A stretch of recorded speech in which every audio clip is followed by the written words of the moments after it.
What's up, you guys? It's Jason with RPM. We're back in front of the Z10, and we're going to show you some silicone progress. So we did some A and B testing. We're trying to figure out what works, what doesn't work. That's why we have multiple designs when we design our silicone.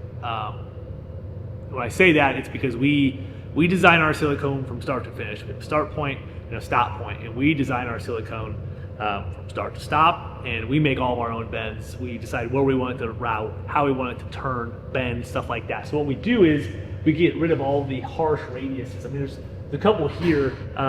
Essentially what we're looking at is a redesigned piece of the intake, and this is smoothed out the whole way. What you'll first notice is that there's no hard radiuses anywhere. We don't have any sharp 45, stuff like that. Like the factory tube, that makes like a sharp 45 here, sharp one here. We smooth that out as much as possible while still allowing everything to clear. So everything is smooth, it's not harsh, it all flows well.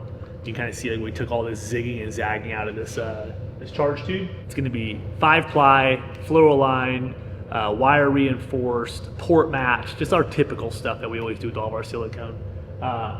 Super sturdy. I mean, this stuff is pretty well bulletproof at that point. You're not going to have any collapsing. You definitely not going to have any expanding of the charge tubes or intake tubes for that matter. You can see we build all of our own ports. They're all clamped up with some stainless ear clamps. I think an important one is the charge tube that homes the map sensor and blow-off valve. So this is kind of what the factory one looks like, and this is what ours looks like when it's done. And how we get to this point is we have our own 6061 billet blow-off valve mount. So we're using the factory solenoid, which is a great unit, but we're taking the lower portion of the blow-off valve, we're doing a 30% increase in size for the ports. It allows the blow-off valve to be louder when you want it, flow better, and operate smoother. So there's a lot of guys who just wanted to be the first ones to get out there to mount a blow-off valve to the Z10, and that's great. They want to race to the market, put junk out there. That's completely fine with us, but let me show you something. Well, let's look at it like this. This is the factory exit for the factory blow-off valve, right?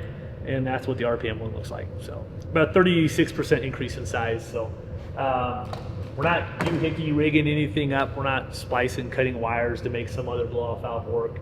This is ours. We built this. That's why it says RPM on it, not some other company's name, sold by someone else. So it's still electronic blow-off valve. Again, we're using the factory solenoid.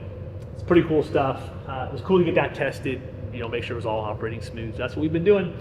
Again, yeah, this is that whole smoothing out of the bends and stuff that we talked about. Getting that port match done right, our map sensor dialed in. We'll probably move this around a little bit. But yeah, as you can see, the silicone stuff's coming along great. That's the info on the blow-off valve we have now. Of course, we'll do way more in-depth videos as this stuff becomes available. Right now, it's all prototypes. We don't have any of this available. We're doing thorough A and B testing, and we're going to figure out what works, what doesn't work. We're working on an exhaust, and yeah. We didn't forget about you guys. We said we'd make parts, and that's what we're doing.